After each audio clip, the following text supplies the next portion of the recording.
So we're going to check in on these negotiations between Israel and the Lebanese army. I'm going to have to go ahead and go out on a limb and say that nothing's going to happen here.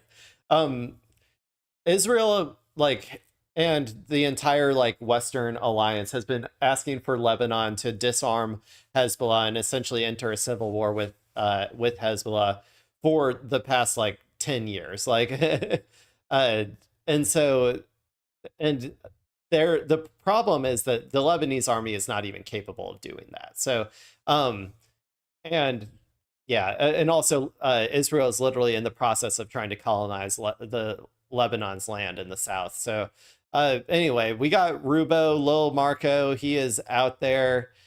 We saw how we saw how good JD Vance did in his negotiations between Iran and America. The dude that everything he touches dies. Like, I think he killed the Pope or whatever once he met with the Pope. So yeah, I mean, maybe Rubio will have a little bit of luck. Maybe Rubio has not fully attained the curse status that gets applied to you whenever you hang out with the Trump administration demons for too long, or whatever happens where it makes everything you touch turn to shit. I don't know what's going on, but my theory is that there's like a curse status that gets applied to you if you hang out with them too much. But we'll see how Rubio's doing with these negotiations.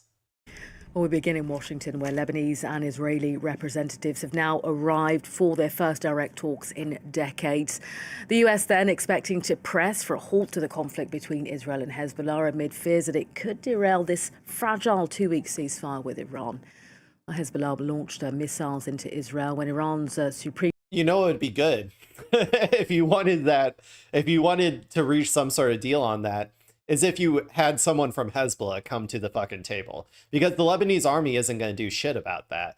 So if you want that to happen, you'll have to get Hezbollah at the negotiating table. And as far as I know, Hezbollah was not involved in these negotiations. Like, no representative of Hezbollah was involved in this whatsoever. So that's problem number one that I'm seeing with this negotiation. Supreme leader Ayatollah Ali Khamenei was killed in a US... It's like it is kind of ridiculous though, right? Like, I want to emphasize this. Israel is at war with Hezbollah, not the Lebanese army. The Lebanese army is on Israel's side. They're like the Palestinian Authority for Lebanon, right? The Lebanese army is on the Israelis' side. And so you essentially have Israel coming up here and then negotiating with itself, with the Lebanese army, while Hezbollah is just like not even invited to the fucking talks. The people that both of these are actually at war with, Hezbollah, is not even invited. It's like, this is such a sham. Like, this is a joke. Israeli bombardment of Tehran. Israel has since launched strikes and a ground invasion into Lebanon. More than 2,000 people have been killed and over 1 million others displaced. Let's talk more about the significance of today's talks, which will shortly be underway. Kedevan Gorjestani joins us in the studio, our international affairs editor. Kedevan, first direct high-level talks between Israel and Lebanon. What should we expect? Well, look, there was this joint declaration just moments ago from 17 foreign ministers, mostly European foreign ministers, including France, but also the UK and Australia. And they had this sentence: "We call on both parties to seize this opportunity for a lasting peace." But that, of course, is much easier said than done. Yeah, you're not going to get lasting peace with Israel. You're not. I'm sorry. They're a colonial state that is trying to take as much territory as they possibly can. You're never going to have peace with Israel. The only thing you can do is defend your borders. That's all you can do. I'm sorry. I'm sorry to be the ones to break this to you. U.S. is, of course, sort of brokering these high-level talks that we haven't seen, direct talks in decades, with two main goals, according to a U.S. official. One is the long-term security of Israel's northern border, and the second one being Lebanon's determination to reclaim full sovereignty over its territory. territory. And the reason the United States is so focused on How is that possible when Israel is trying to take your territory from you? How are they going? The only way to enforce that is to start killing all of the IOF members that come across your territory. And the Lebanese army isn't doing shit about that. Only Hezbollah is doing that. Hezbollah is doing their goddamn job as a sovereign nation. Like, their job as a sovereign nation is to defend their fucking borders.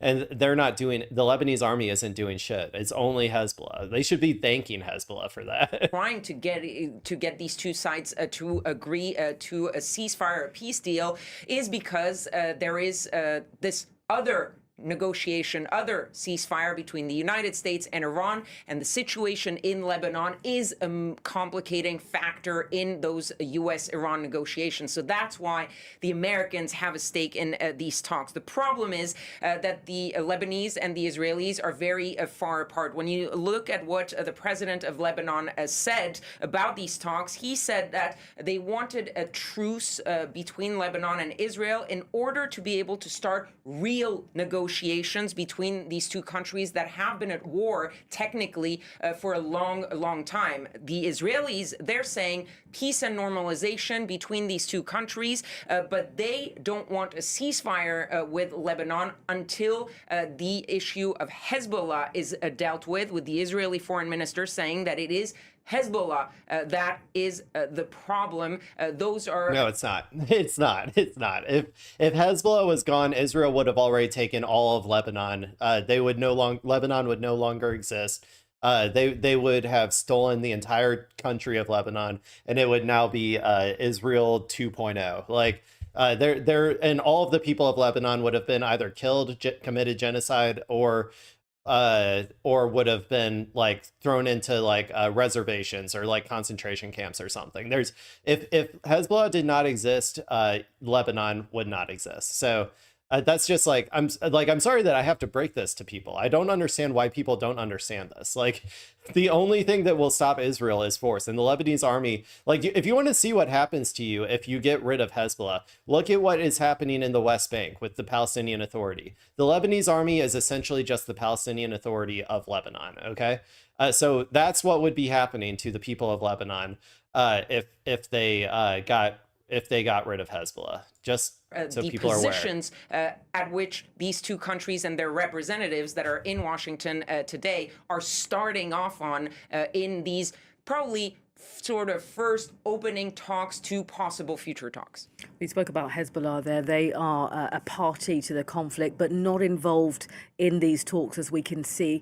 How does that work? Well, the group and its leader, Naim Hassem, said that they would not be bound by, even if there was an agreement between Israel and Lebanon, they would not see it as a binding. They would not abide by it. And he called. Yeah, well, you're not negotiating with them. If you negotiated something with Hezbollah, then it would be binding. If Hezbollah agrees to it, then it would be binding. Obviously, if you negotiate with the Lebanese army, which is just like, you know, the like Israel-backed, Western-backed forces to try and disarm Hezbollah, then yeah, obviously that doesn't apply to Hezbollah. Like, what? The talks futile and said that they shouldn't even happen in the first place. The problem is Hezbollah is really at the crux of what is happening. You mentioned it. Lebanon was actually sucked in to this regional conflict when Hezbollah started attacking Israel on March 2nd, just a few days after the killing of the I've said it before and I'll say it again. Israel was going to attack Lebanon whether Hezbollah did that or not.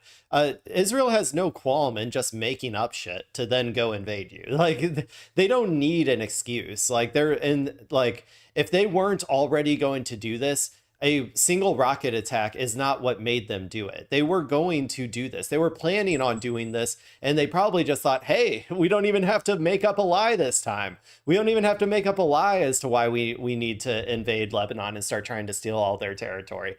Hezbollah just launched a rocket. We can just do it now. It's like, yeah, so that's a nothing burger. Like, they were going to do this regardless. Ayatollah Khamenei, and showing its support for Iran. And then you had the Israelis responding with attacks, including those massive attacks that we talked about on April 8th in Beirut. And what you're seeing is that Hezbollah is the issue that is causing this problem. And the fact is that Lebanon has tried to deal with Hezbollah, but has failed so far. It's not the first time that you're seeing efforts by the Lebanese authorities to disarm Hezbollah, to sort of dismantle Hezbollah. The problem is you need a lot of support to do. It's never going to happen, dude. As long as there's a reason for Hezbollah to exist, aka Israel, then Hezbollah is not going anywhere. And Hezbollah is not going to get disarmed. The Lebanese army is not ever going to be capable of disarming it. Israel is not going to be capable of defeating it in the same way that it wasn't capable of defeating Hamas. Like, I don't know. I think people like misunderstand resistance groups entirely, and I think intentionally. I think these reporters are intentionally misunderstanding the dynamics here or whatever. But Hezbollah will continue to exist as long as Israel continues to be like an occupying, like colonizing group that is constantly trying to steal their territory. Like if Israel decided to become a normal ass country with defined borders that wasn't constantly trying to expand its borders in all direction, like it's the fucking Third Reich in Nazi Germany, then Hezbollah would no longer need to exist and would then kind of just fizzle away and die. That's the only way resistance organizations will ever go away, is if the cause for their resistance is no longer there. So there you go. That's my analysis on that. This is a stupid thing. It's not going to lead anywhere. There's not going to be any breakthrough or whatever. The Lebanese army, I don't think, is going to try to start a civil war against Hezbollah while Hezbollah is doing their goddamn job, lighting all the Merkava tanks on fire that are coming across their border. So like if they did that, then they would lose the entire south of their country forever. Okay. if Hezbollah, if they start trying to commit like or do a civil war against Hezbollah right now, they will lose the south of their country forever to Israel. Okay. And so I don't think that they will go through with that. Hezbollah is the one thing that is going to eventually push Israel out of that territory.